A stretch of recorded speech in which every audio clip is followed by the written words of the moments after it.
Hello, everyone. The world has changed exponentially since we last connected in our Next Level Leadership series in April and May.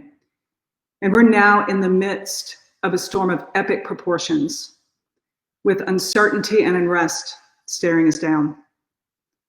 This new series with Warren Rustand focuses on the leader within us, to empower leaders like you to push through this storm and the ones that follow. Last week's episode was about weathering the storm. We talked about ways we can increase our levels of discipline. We talked about aligning mind, body, and soul. We spent some time discussing the glorification of busy, always fixing the temporary, which keeps us from making long-term progress. Because if we can't see where we're going, we never get there. Today is about the 5 leadership qualities that work. And Warren's going to talk about ways to empower the leader within us. I wanted to just, again, say a thank you to you for being a part of this series, because we're all connected to Warren, his leadership, and our gift of togetherness. The incredible conversations and insights that we have fostered through this series have helped us and supported us as each other we grow together as leaders. Thank you for your contribution, your questions, your leadership, and your togetherness in these uncertain times. Please post your questions in the chat. For all of you, we get to introduce Warren. It's my favorite part. Many of you have seen Warren speak and attend events, and you know how it goes, something like this, and here's Warren.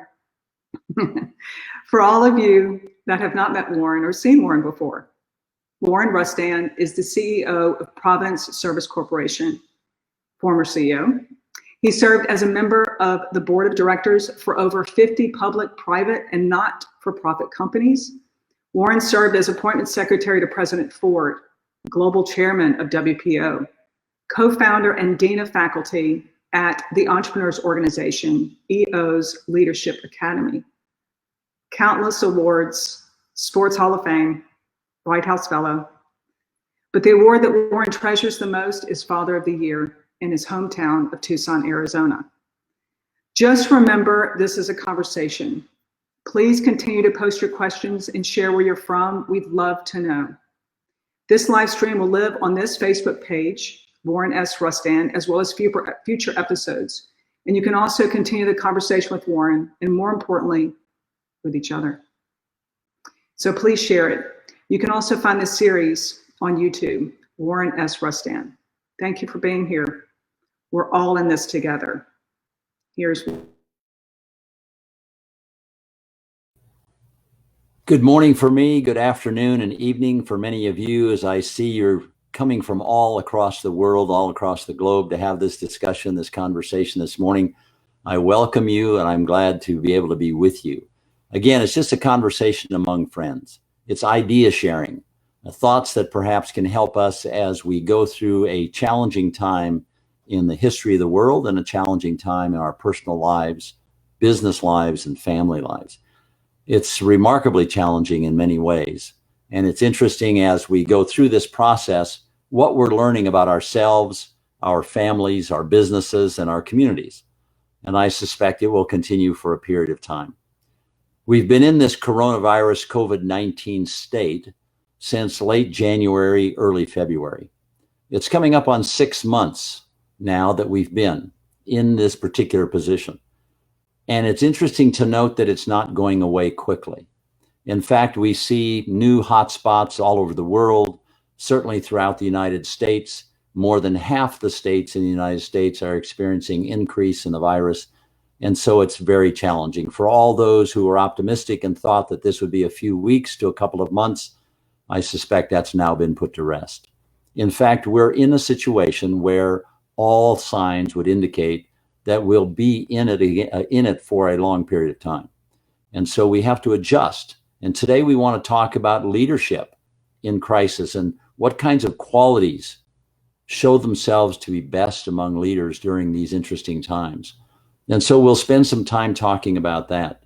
And first, I hope that you and your family are well. I hope that you're doing okay. I hear from lots of people around the globe, and I know that many are struggling. Many are challenged during this time. And if there's anything that I could do, if you want to reach out to me, if I could be helpful in any way, I hope that you'll do so, because I'd be pleased to have a conversation with you and talk about things that are important to you, and perhaps suggest some ideas that could even be helpful in some small way. So as we think about leadership, there are just a lot of definitions about leadership. A lot of people have written about it over the years. A lot of people have their own unique definition of leadership. And so today I just wanted to share with you 5 or 6 definitions of leadership from prominent people and have you think about it. Many people, many leaders, when I ask them, what's your definition of leadership? They simply don't have a definition. They think they know what it is. They feel what it is. They know when they're in the presence of someone who's exceptional, extraordinary, or a remarkable leader.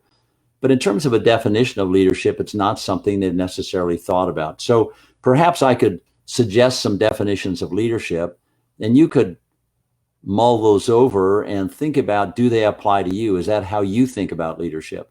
And then we want to go into the 5 distinct qualities of leadership that I'll talk about that will be helpful during this pandemic, during a time of social unrest, during a time of significant uncertainty in the world. And perhaps they'll be helpful to you as well. So first definition was given by John Quincy Adams. He was a president of the United States. And he said this: if your actions inspire others to dream more, learn more, do more, and become more, you are a leader. Pretty good definition, because it is a point of inspiration. Peter Drucker, the organizational behaviorist of some note, has written scores of books, said this: the only definition of a leader is someone who has followers. Pretty straightforward. Very interesting. No qualifications. Warren Rustand, who has the School of Leadership at UCLA in Los Angeles, said this: leadership is the capacity to turn vision into reality. Again, something else. A visionary who can turn that vision into reality. Bill Gates, founder of Microsoft, said this: as we look into the next century, those who will be leaders are those who empower others. It's the notion of enabling others to be successful or to fail, but it's to assist those in empowering themselves to go do the great things that leadership requires. John Maxwell, who's written lots of books and won the 21 Rules of Irrefutable Leadership, said this: leadership is influence, nothing more and nothing less. Well, as we think about those kinds of definitions of leadership, I've been playing with one as well, trying to figure out what are the elements of leadership that are important to me. And I'd invite you to do the same. Each of us should have our own definition of leadership, but I'd offer mine up and see if it's helpful to you. Leadership is a process of social influence, which maximizes the efforts of others toward the achievement of a greater good. Let me repeat that. Leadership is a process of social influence which maximizes the efforts of others toward the achievement of a greater good.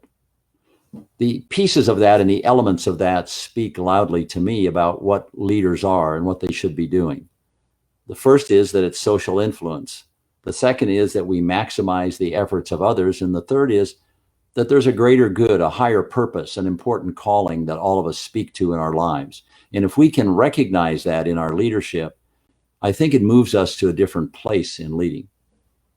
Now, all of these definitions are good. They all have value. There's no one explanation or definition that's better than the others or more remarkable. It's the ones that speak to us. And perhaps this will serve to stimulate you to think about your own definition of leadership and perhaps do some writing around that. Over the many years of experience I've had in corporate, academic, political, athletic life, all these different worlds that converge, I've had a chance to watch many exceptional leaders. Many are names you wouldn't know because we see the quiet leadership everywhere. It's on the soccer field. It's in the classroom. It's in political office. It's athletes in locker rooms. It's all over the place. It's these quiet forms of leadership, but pure leadership we see. in many ways. And for those of us who think of ourselves as leaders, who think of ourselves as having a responsibility for others, not just our family, but our businesses, our communities, as we think about that, what are the 5 qualities that you would think about that might be most important that a leader must exhibit to be successful and to inspire, motivate, and guide others? And I've thought a lot about that over my life because there are so many qualities one could think about. But as I've observed great leaders, presidents, kings, queens, prime ministers, members of Congress, athletes, great CEOs, Olympic athletes, as I've looked at leadership broadly, I've asked myself often, what are the qualities that I'm seeing? What are the qualities that I'm feeling? And I would suggest to you that among the qualities that will serve us best during a time of crisis, during a time when we're really challenged to be our best, I would suggest there are 5 that are really interesting. Because oftentimes in times of crisis, we have to do our best when it matters most. We have to do our best when things are at their worst. And I think that's where we are right now. I believe we're in a very difficult situation globally. The pandemic is part of it. Social unrest is another part of it. And then we have to add the political equation of, at least in the United States, presidential campaign over the next 5 months. We look in other countries where elections have just been held or are being held that have created turmoil and difficulty and uncertainty. Our leadership really matters. What we offer to our small communities, to our small families, makes all the difference in the world. So let me offer those 5 qualities that I think might be helpful for you to consider, to think about. The first one for me that I've gained from the experience that I've seen is humility. It's the ability to be humble. It's the understanding that we don't know everything. It's the notion that we are willing to put other people first. In 1908, Robert Greenleaf wrote a book called Servant, where it defined the notion and concept of servant leadership, something many of us aspire to. It's the ability to subordinate our own interests to the interests of others first. That rather than take care of our own needs, our own ego, our own feelings first, we defer to others. We deflect what our needs are to subordinate them to the interests of others. And in that 1908 book called Servant, Robert Greenleaf wrote about the 10 qualities of servant leaders. And I'd invite you to read that. I think you'd find it very interesting. So on my list of those things that are important in leadership, I've always found the most attractive quality, and the one to which I'm listened to most, is the ability to be humble, or humility. The second, for me, is the ability to listen. We have a lot of talkers in our society. We have a lot of people offering opinions. We have a lot of people who seek me first.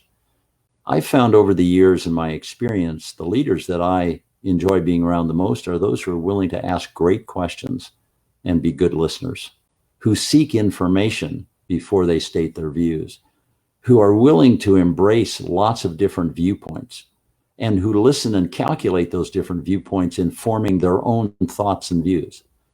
That's a very attractive quality. Think about your own personal relationships with your business partners or your family. Isn't it always interesting and fun to be around someone who's asking you questions or asking others questions, who are willing to listen and then play back the answers, who are always engaged in asking the sort of follow-on kinds of activities that or comments that elicit more information? I think if we can do that, we gain the confidence of others, and people then are interested in listening to us and hearing us. There's a quote that I like very much that maybe speaks to this. It says, "Some people see but have no vision. Some people hear but have no understanding. Some people listen but do not hear." I think oftentimes there's a lot of chatter, a lot of voices. Our brain has about 40 million stimuli a day that hits it. Voices and choices. There are lots of voices in the world. We get to make the choices. And one of those choices is, who do we listen to? and we listen to others who are good listeners. So a listening skill: first, humility; second, listening.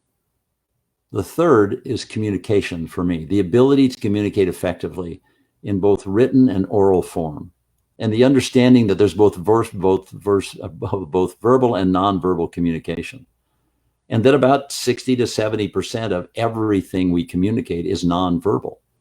It's not the words we speak, it's what we do. It's the example we set. It's allowing other people to watch us as leaders and to model behavior.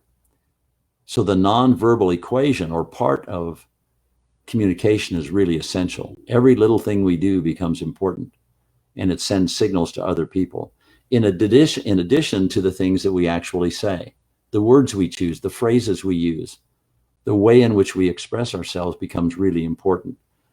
And so whether it's one-on-one or it's with our management team, it's in a family setting, it's a broader community, it's large presentations, whatever it is, let's be very careful and thoughtful about how we present the very words that define us, that make us a communicator, for good or for bad.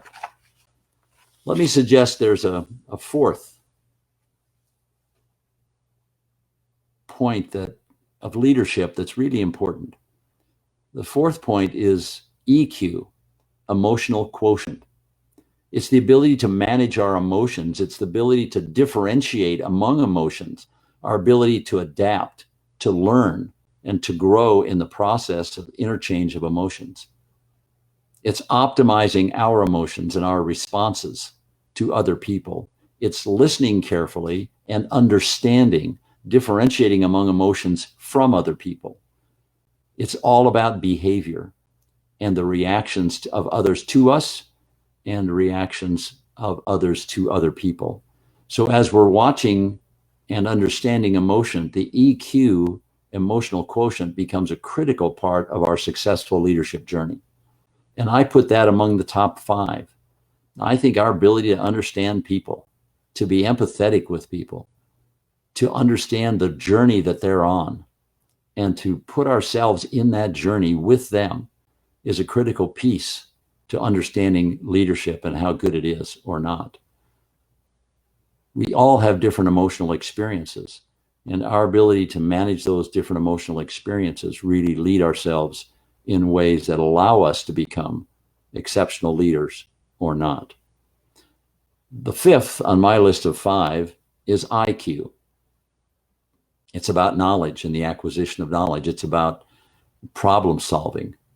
It's about the ability to take information, make sense out of it, and then rationalize that in a way that creates solutions for other people or for ourselves. And I think that it's the comprehension of life that becomes important. There are specific things that we have to know to be successful. It might be marketing or accounting.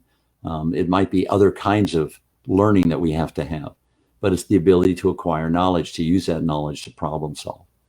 So as we think about leadership, let's first have a definition in our own mind about what that leadership might be, a working definition.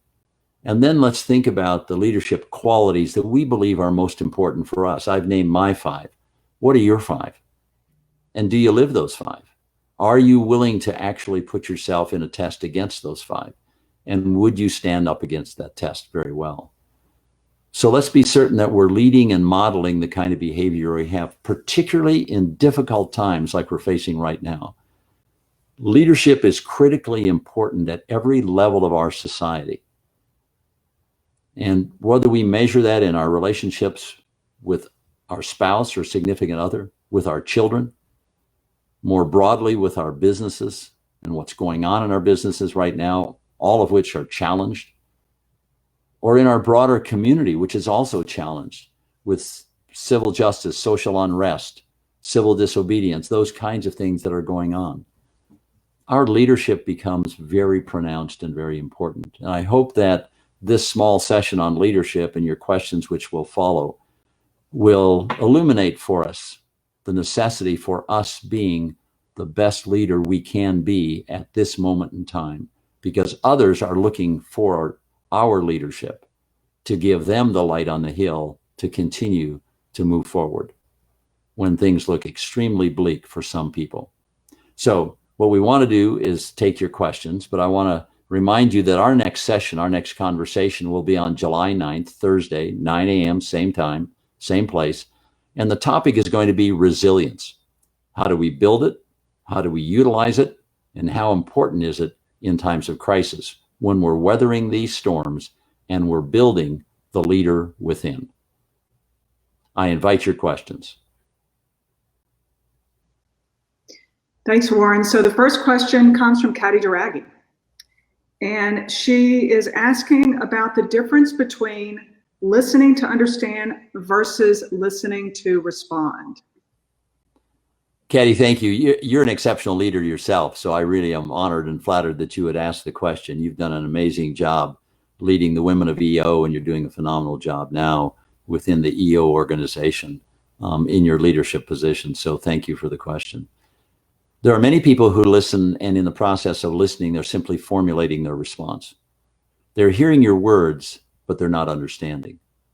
And so as a result, they're only hearing part of what you say, and they're not getting the intent and meaning of what you have to say, because they're thinking about how they're going to respond.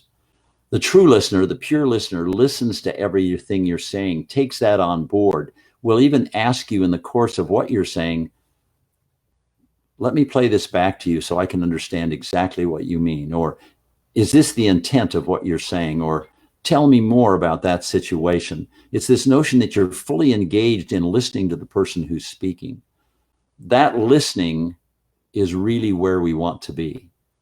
We also should think about physically, how do we listen? We teach this in global leadership academies, the entrepreneurial leadership academies all over the world, and that's how do we listen?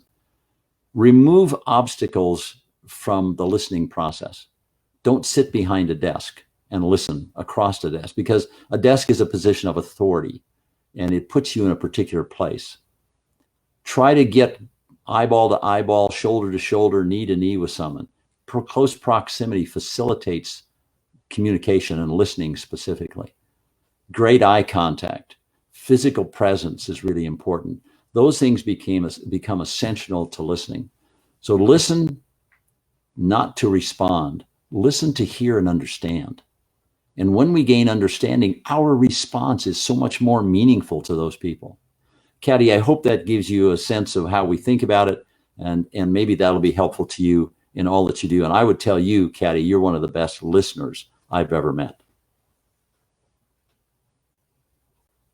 Warren, I want to share a few places that we have attendees today from: Thailand, Kansas City, Los Angeles, Seattle, Kenya. We have Bahrain, Greece, Nepal, Malaysia, Singapore, India, Guatemala. Welcome to all of our brothers and sisters from around the world. As you know, I travel all over the world all the time. And I just love meeting you in your home environment and sharing your customs, your traditions, your food, your family. I've had such fabulous experiences with all of you. And you've been so welcoming to me into your homes, into your cities. Such a great time. I've gotten a world of education, much more so than I got at the university. I've gotten an education of real people in real settings all over the world. So thank you for sharing your lives. Great. I'm going to read a question, Warren, from Charles Bender, who I believe it's his birthday. Oh, happy birthday. Warren Rustand, social unrest and political differences are really impacting otherwise stable communities, EO, families, businesses, etc. What do you lean into values, mission, vision that helps navigate these issues and keeps communities strong and diverse? Great question, Charles. Thank you very much. It's always great to be with you. You and I have had some great experiences together over the years, and thank you for your friendship. I really appreciate it. And you're providing leadership in significant ways, and I really respect that. Look, this is a tough time. These are hard times when our communities are under attack in some ways, right? And there are different forces at work here. There are some that are philosophical, there's some practical, and some criminal. And we have to just appreciate what's going on in the world. But I believe that we're at a tipping point. I believe we're at a pivot point in the world. I think there's a sense of momentum around the fact that there is significant and large-scale change coming in our societies over the next few years to decades. And it should be so. We have operated in a particular way for a long period of time around the world. And I said this on a broadcast, a Facebook Live broadcast just a couple of weeks ago. The notion is that discrimination has existed around the world since man has been around the world, because we live in clans and tribes and families. And as a result of that, we differentiate between ourselves and other people and often discriminate against others. We see discrimination is alive and well in the world, around the world today. We need to eradicate that. We need to eliminate that. We need to see people for their minds and their eyes and their hearts and their hands, not for the color of their skin, not for the family they were born into, not for their particular economic or financial circumstance. We need to invite people to share our hearts. We need to be open with people. And when we do that, we change the world, and we can change it one life at a time. You and I, as leaders, Charles, have the opportunity to show others how to change those lives by engaging directly one-on-one with people, and then with larger groups of people. We need to sacrifice some of what we have and some of the time that we have to the betterment of other people. We cannot and should not ever engage in discrimination in any form. Bigotry begets bigotry. We need to show the new way, the path forward.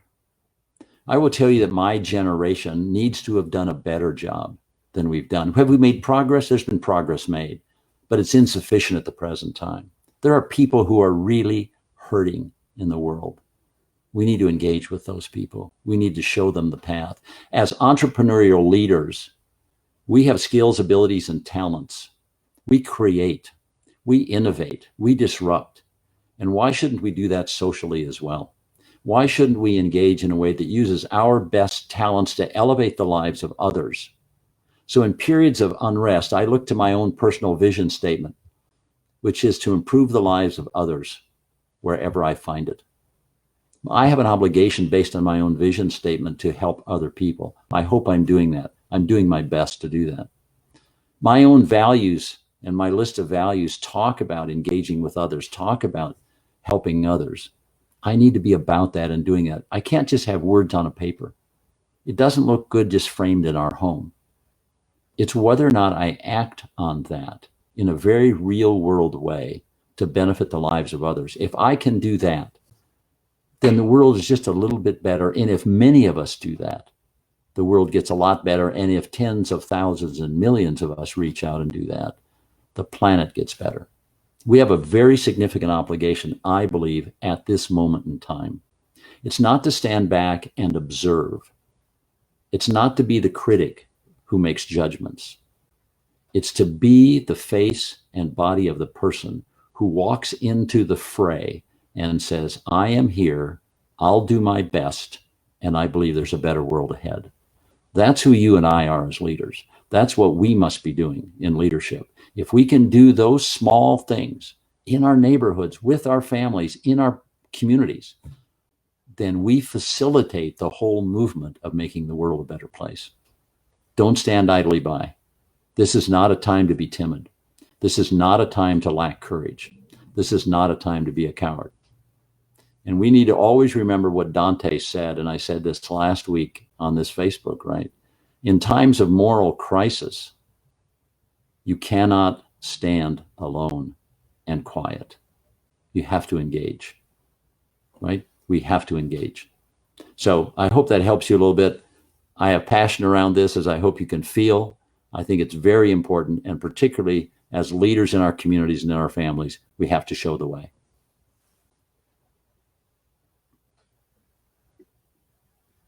Yeah, perfect question. Follow-up question from Eric Greenlaw.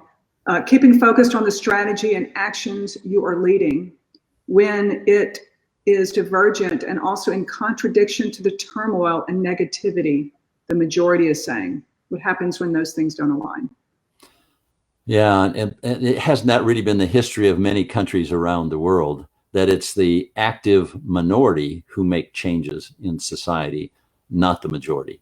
Now, the majority is almost always complacent and satisfied with the status quo. Why? Because they're the majority.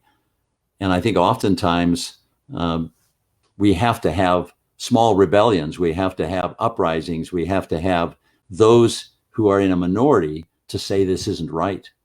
It's not appropriate. Our behavior has to change.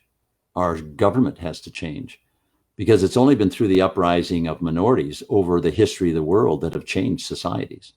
Certainly in the United States, that would be true. We were ruled as a country by Great Britain, and they controlled us. And there was an uprising to change that, which created a republic and a democracy, which we have today. But we've seen that in countless countries around the world where minorities have risen up, stated their case, and fundamentally made changes in societies. So I don't think we should cower from that. I don't think we should shrink from that. I think oftentimes our views, our thoughts do not necessarily square with the majority. We should do it appropriately. We should do it in a way that doesn't injure others and doesn't hurt others. But we should not be afraid to speak our minds and our views, our philosophies, and our positions to those in power or those who are entrenched. Speaking truth to power is a critical part of leadership, regardless of where we are in our society, the majority or the minority. So, Eric, I would encourage you to be strong, to be faithful to your vision, your values, your beliefs, and to be certain to state that in an appropriate way to others. And if that means marching peacefully in the street, then do that. If that means meeting with government leaders, do that. If that means changing things in your industry or your business, do that.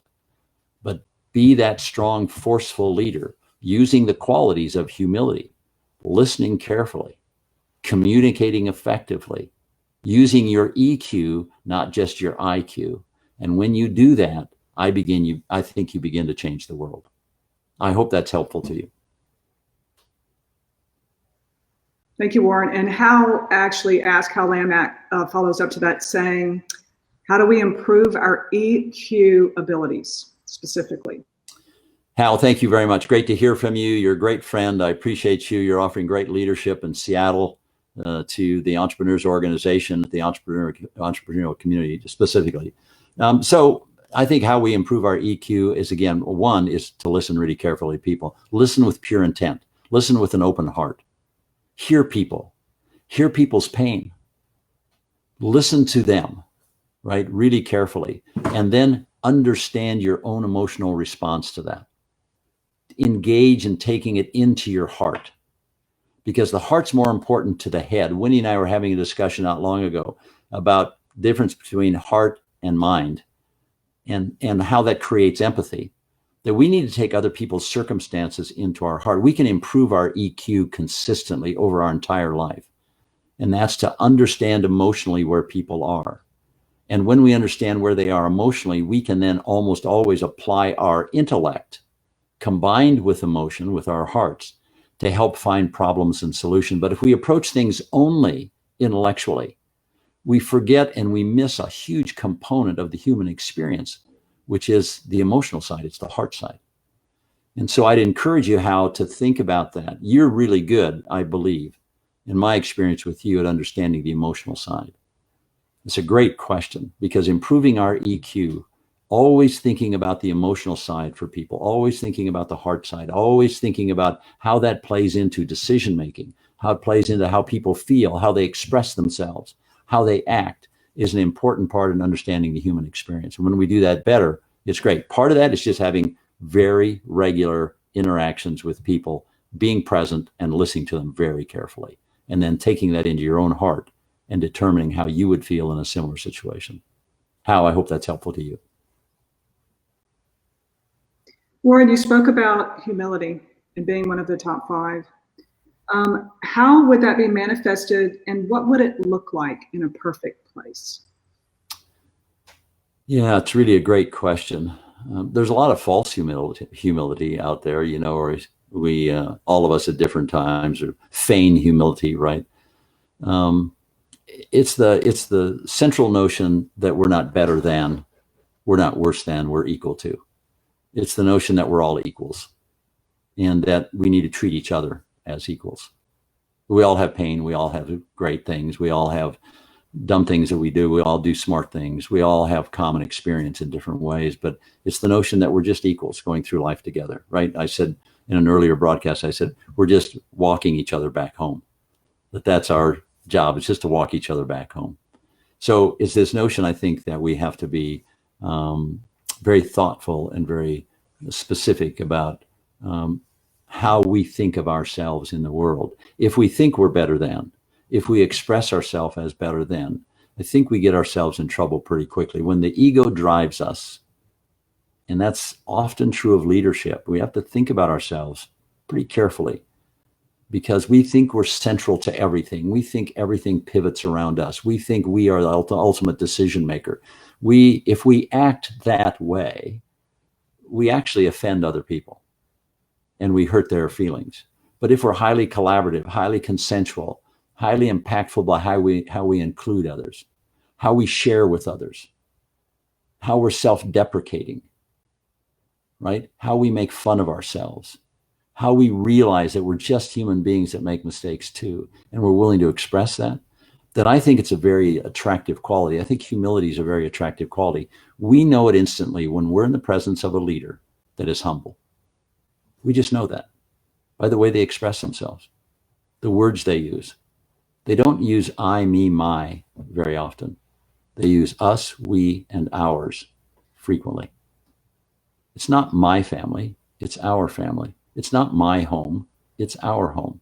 It's not my company, it's our company. The way in which we use terminology, definitions, words really matter. And the words we use are powerful to other people because that's what they're hearing, that's what they're seeing. So if we can use the right words and then follow that up by modeling the right behavior, people see us as being humble rather than hear us as being humble, then I think we go a long way. So I hope that helps define for you perhaps how I would think about it at least, and maybe gives you something to think about as you process this for yourself. Thank you for the question. So here's a word. It's from Safa Sharif, which I believe Bahrain. Hope I have that right. What do you say on seeing people based on their ability to love? Would you ask that again to be sure I understand that? Okay, Safa says, what do you say on seeing people based on their ability to love? So people's ability to express love. Well, of course, I think that's really important. Expressing love is really essential. But it is modified and changed in different societies around the world, how we express love, how we think about that. Of course, a great book was written called The 5 Love Languages, and it talks about 5 different ways that people customarily express love. If you haven't read that book, I'd encourage you to read it. If your spouse hasn't read it or significant other, you need to read it together, and then you need to talk about it. My wife and I are polar opposites in how we express our love, right? She is all about service, and the way I show love express love to my wife is to serve her and to do acts of service. For me, it's words of affirmation and intimacy. And so understanding that about each other allows us to communicate in a love language, in a way of expressing love that means something to both of us. I hope that I'm getting to the meaning of your question. I think in every society we express love differently. So I grew up in a home, Norwegian parents, very stoic, very kind of removed from each other. I never heard my parents express love to each other. It just wasn't done in our family. So I decided as a young boy that in the family that I would raise someday, I wanted to express love a lot. I wanted to be really physical. I wanted to do all the things that I didn't have in my family growing up. And there's not a right or wrong. It's the best way we express love, given our society, our culture, and our families. But I have found that when we express love, even in a business context, even in a personal social context, it elicits a different kind of response from the person who hears those words. It's a softening in the relationship. It's an expression of intimacy that can be really helpful as we go about doing different things. I say those words often, and I mean that when I say that. When I haven't seen one of our children for a day or 2 or 3, I tell them immediately I love them. When I hang up the phone with a member of my family, the words I always say are I love you. It's just a natural expression, and it's a way of connecting us as human beings in warmer, tender ways. That means a lot. It just means a lot. Some societies are better at doing that than other societies. And I hope we're good at it in our family. Thank you, Warren. So Shani Puri's with us. And the question is, what do you think one of the biggest shifts will be in society and how we live as a result of the current situation? Wow, Shane, that's a great question because I think there are big shifts. So let's just think about, and these are just my opinion. Okay, experts will have other opinions, but these are mine. First, I think that there are children who went to online learning who will never go back to school, and I think that's 10 or 15 or 20% of the student population that will probably all over the world that'll probably never go back into a school setting again because they can learn online at their own pace. Secondly, I think there are people who have always commuted to corporate headquarters and been in big buildings with lots of people who aren't going to return to the workforce in big buildings. They're not going to commute anymore. They're going to save themselves an hour or two a day. They're going to work from their home. And I think that's another 10, 20, 30% of the workforce. I think it's going to reduce the costs of corporate overhead. I think it's going to distribute the workforce over a broader geographic area. I think those things are healthy. I think manufacturing is going to change. I think we're going to ship raw materials to certain destinations. And then I think 3D printing is going to deliver it to point of sales.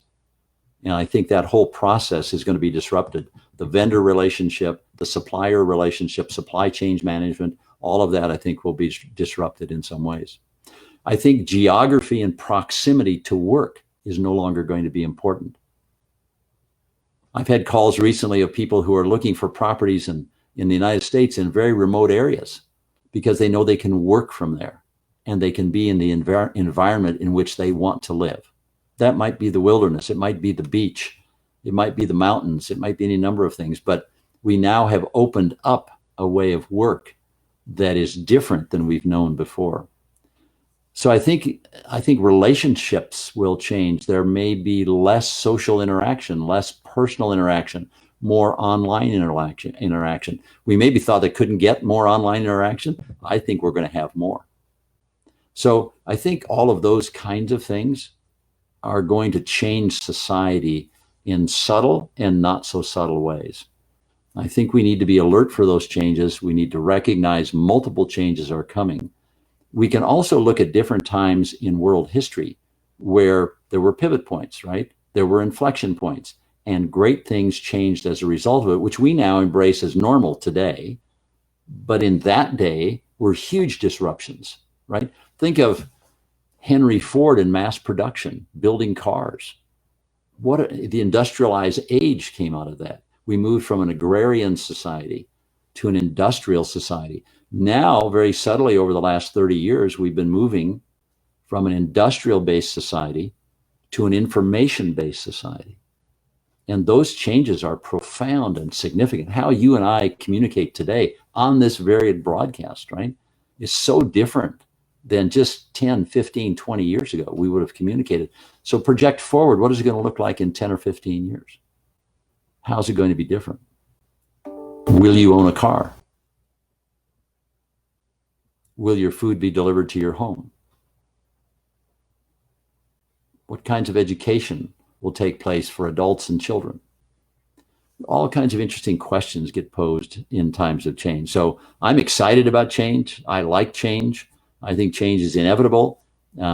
Just don't allow it to overwhelm us. Get on top of the curve, think in the future, figure out where we're going. Hope it's helpful to you. So Warren, you said that the definition of leadership is the process of social influence that maximizes the efforts of others toward achievement of greater good. What does that greater good look like? It's different for each of us. Each of us has to find our higher calling and our greater good. In fact, if you think about it, Abraham Maslow wrote his hierarchy of needs. And in the latter stages of his life, he really started working on the sixth. There were 5 points to the pyramid. And he started writing about the sixth. And the sixth is transcendence.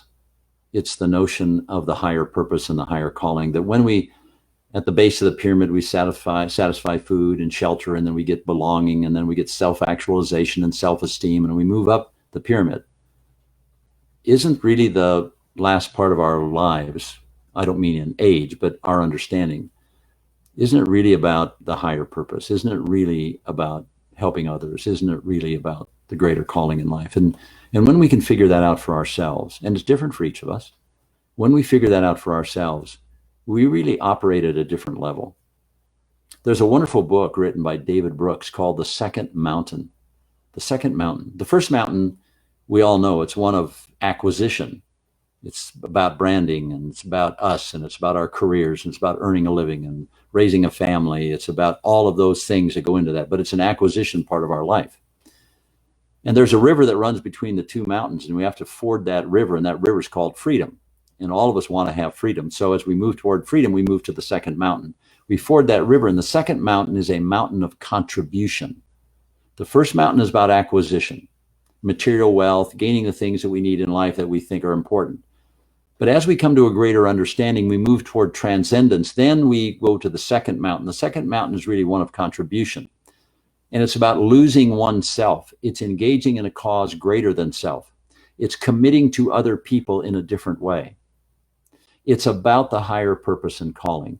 And when we get there, our self-actualization is incredible. It's a wonderful place to be. And so we want to constantly move toward that second mountain. Now, can we have a bit of both mountains? Absolutely. But that second mountain is about the greater human experience. It's about giving to others. It's about sacrificing for others. It's about helping others be their best self. And when we do that, I believe that we really change the game for 1, 3, 5, 1,000 people. And if we can do that, then we have served the greater good. So the 5 qualities that I want you to think about for yourself in leadership: humility, listen, communicate, further develop your EQ, your emotional quotient, and always continuously learn and develop your IQ. When we do those things, we have the chance to be extraordinary. I look forward to talking with you again, having another conversation about resilience on July 9th, 9 a.m., Thursday morning. Thanks for taking your time to just share your time with me. I really appreciate that. And I look forward to seeing you again.